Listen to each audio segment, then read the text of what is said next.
रूस के राष्ट्रपति व्लादिमीर पुतिन और अमेरिका के राष्ट्रपति डोनाल्ड ट्रंप की मुलाकात होने को है, लेकिन उससे पहले ही ट्रंप कैंप ने साफ कर दिया है, यूक्रेन अब अकेला है।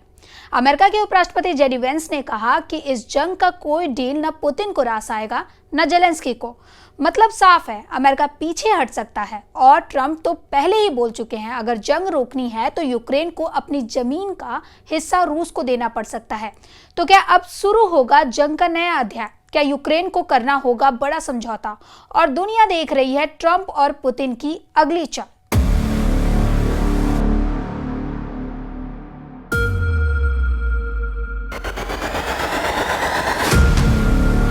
You're not in a good position. You don't have the cards right now.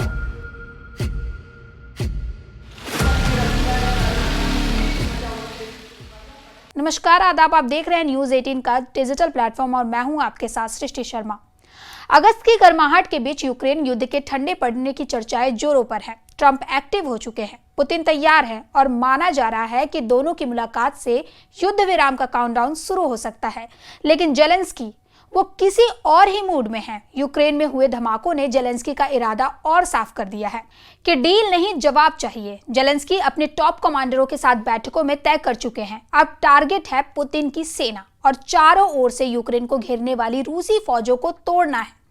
Zelensky की फौज गोला बारूद इकट्ठा कर रही है, वहीं पुतिन साफ कह चुके हैं यूक्रेनी फौज या तो पीछे हटे या चार कंधों पर लौटे। पूरी दुनिया की निगाह अब ट्रंप और पुतिन की मुलाकात पर है। कहा जा रहा है कि जेलेंस्की की इसमें कोई जगह नहीं है। इस बात की पुतिन ने गारंटी दी है और ट्रंप की खामोशी शायद रूस की शर्तों पर मौन हामी है। लेकिन पुतिन और ट्रंप की मीटिंग में फंस चुके जेलेंस्की को बचाने के लिए यूरोप के कुछ देश सामने आए हैं। France, Italy, Germany, Poland.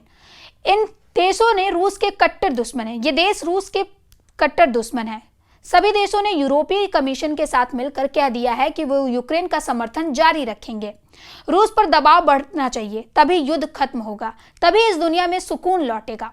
Zelensky के समर्थन में यूरोप का मैसेज साफ है। मैसेज ये कि अमेरिका चाहे सरेंडर करेगा, यूक्रेन सरेंडर नहीं करेगा। और अगर ऐसी नौबत आई तो अब यूरोप यूक्रेन की तरफ से लड़ेगा। ट्रंप पुतिन की मीटिंग से पहले ये यूरोप के साथ मिलकर जेलेंस्की का नेटो धमाका कहा जा रहा है, जिसमें नेटो पूरी तरह बटा हुआ नजर आ रहा है। क्या ये अमेरिका और डोनाल्ड ट्रंप के खिलाफ France, Italy, Germany, Poland, Britain और यूरोपीय कमीशन की बगावत कही जाएगी?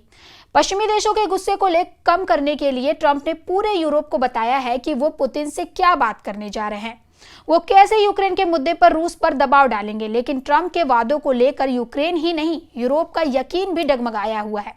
जर्मनी के चांसलर फ्रेडरिक मर्ज ने कहा कि बिना यूरोप और जेलेंस्की को शामिल किए अमेरिका और रूस यूक्रेन का फैसला नहीं कर सकते। यूरोप इसलिए डरा हुआ है क्योंकि पुतिन रुकने का नाम नहीं ले रहे हैं। अलास्का में जब रूस और अमेरिका के बीच बड़ी बैठक होने वाली है, तब पुतिन की सेना बम और तोपों का मुंह खोल दिया है। यूक्रेन में जापोरेजिया में जहां पुतिन की गाइडेड बम रिहायशी इलाकों पर गिरे, बस स्टेशन पर गिरे, घायलों को बचाने के लिए इमरजेंसी सर्विस जूझ रही है। इस हमले में 12 लोगों के घायल होने का रिपोर्ट है। मलबे में और लोग दबे हो सकते हैं, इसलिए आधुनिक उपकरणों की मदद से सांसों को तलाशा जा रहा है। यूक्रेन पर हो रहे ये हमले बता रहे हैं कि पुतिन दुश्मन पर रहम दिखाने के बिल्कुल मूड में नहीं है। रूस का दावा है कि उसने यूक्रेन में एक रेलवे का बड़ा सेंटर बम से उड़ा दिया है, जबकि यूक्रेन का दावा है कि उसने रूस के सारातोव में एक तेल रिफाइनरी पर बड़ा हमला किया है। रूस ने 24 घंटे के दौरान यूक्रेन में 134 मिलिट्री ठिकानों को टारगेट करने का दावा किया है। पुतिन के गुस्से को देखकर यूक्रेन के राष्ट्रपति व्लादिमीर जेलेंस्की ने ऐलान कर दिया है कि युद्ध ऐसे खत्म नहीं होगा जैसे रूस चाहता है। यूक्रेन की सेना कड़ी टक्कर देगी। जेलेंस्की ने साफ कर दिया है कि उन्हें ट्रंप और पुतिन की बातचीत पर यकीन नहीं रहा, क्योंकि पुतिन अब अमेरिका को धोखा देने की तैयारी कर रहे हैं और ऐसा बिल्कुल नहीं होगा कि यूक्रेन का फैसला यूक्रेन की मर्जी के बगैर लिया जाए। जेलेंस्की बड़ी बड़ी बातें कर रहे हैं, लेकिन कैपिटल कीव में जो हो रहा है उसे लेकर डोनाल्ड ट्रंप लगातार आगाह कर चुके हैं। ये जेलेंस्की की सबसे खतरनाक अज़ोव ब्रिगेड के एक सैनिक का ताबूत है। कीव के इंडिपेंडेंस स्क्वायर पर अज़ोव ब्रिगेड के फाइटर माइखेलो कोवालीव का ताबूत लाया गया। जॉर्जिया में जन्मे माइखेलो ने 2014 में यूक्रेन पहुंचकर रूस के खिलाफ युद्ध लड़ने की तैयारी शुरू कर दी थी। बाद में उसने यूक्रेन की नागरिकता भी ली, लेकिन 2025 में पुतिन की सेना ने उसका काम तमाम कर दिया। यूक्रेन की अज़ोव ब्रिगेड वो लड़ाका फोर्स है जिसमें पूरे यूरोप से लोग शामिल हुए हैं। और रूस के खिलाफ सबसे खतरनाक युद्ध लड़ने वाली यही लड़ाके माने जाते हैं। हालांकि यूक्रेन की इस फोर्स को पुतिन आतंकवादी ब्रिगेड मानते हैं। जेलेंस्की की ये फोर्स हारे नहीं और यूक्रेन लड़ता रहे, इसलिए अब यूरोप की बड़ी बड़ी पावर यूक्रेन के साथ खड़ा होने का ऐलान कर चुकी हैं। फ्रांस, इटली, जर्मनी, पोलैंड और ब्रिटेन रूस के कट्टर दुश्मन माने जाते हैं। इन देशों के साथ यूरोपियन कमीशन ने कह दिया कि वो यूक्रेन को डिप्लोमेटिक मदद भी देंगे, हथियार भी सप्लाई करेंगे और पैसों से भी मदद करेंगे ताकि रूस को यूक्रेन में टक्कर दी जाती रहे। हालांकि इसका असली मकसद रूस को नाटो के बॉर्डर से दूर रखना है। पुतिन और ट्रंप की मीटिंग से पहले यूरोप बहुत ज्यादा सक्रिय हो चुका है। जेलेंस्की को बचाने के लिए यूरोप के बड़े देश सामने आ गए हैं। फ्रांस, इटली, जर्मनी, पोलैंड और ब्रिटेन ये नहीं चाहते हैं कि ट्रंप और पुतिन के बीच यूक्रेन को लेकर ऐसी डील कर ली जाए जिसका खामियाजा पहले यूक्रेन उठाए और बाद में यूरोप पछताए। रूस के इन कट्टर दुश्मनों का यही सबसे बड़ा डर है, इसलिए वो बार बार कह रहे हैं कि यूक्रेन को उनका समर्थन जारी रहेगा। वो रूस के दबाव में नहीं आएंगे और ना ही अमेरिका को आने देंगे, और ये भी कि ये युद्ध तभी खत्म होगा जब यूक्रेन को इस बातचीत में शामिल किया जाए। अब यूक्रेन में चल रहे खूनी युद्ध के बीच यूरोप के इसी डिमांड को पूरा करने की कोशिश हो रही है। अमेरिका के उपराष्ट्रपति ने कहा कि कोशिश तो पूरी है कि एक ही टेबल पर पुतिन भी हो, ट्रंप भी हो और जेलेंस्की भी बातचीत में शामिल किए जाएं। हालांकि पुतिन अभी इसके लिए तैयार नहीं है। जेलेंस्की ने कहा कि रूस की तरफ से सिर्फ चीन और उत्तर कोरिया ही नहीं बल्कि ताजिकिस्तान, उज्बेकिस्तान, अफ्रीका और यहां तक कि पाकिस्तान के लड़ाके भी शामिल हैं। जेलेंस्की को इस बारे में तब पता चला जब वो खार्किव वॉर जोन के पास एक फ्रंट पर पहुंचे। जेलेंस्की का ये दौरा बहुत ही सीक्रेट रखा गया।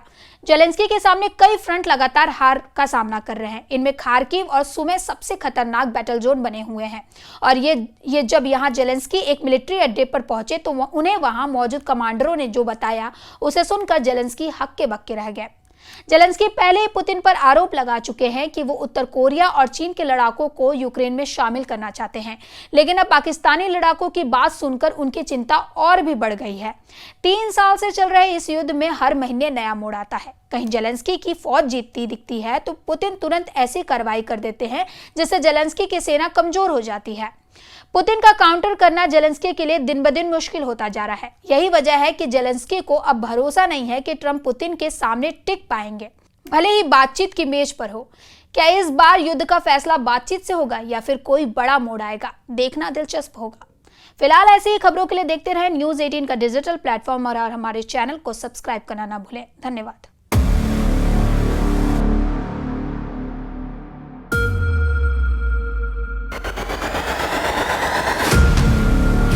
You're not in a good position. You don't have the cards right now.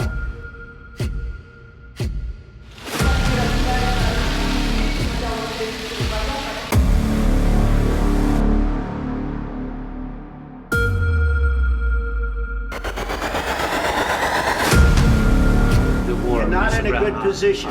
You don't have the cards right now.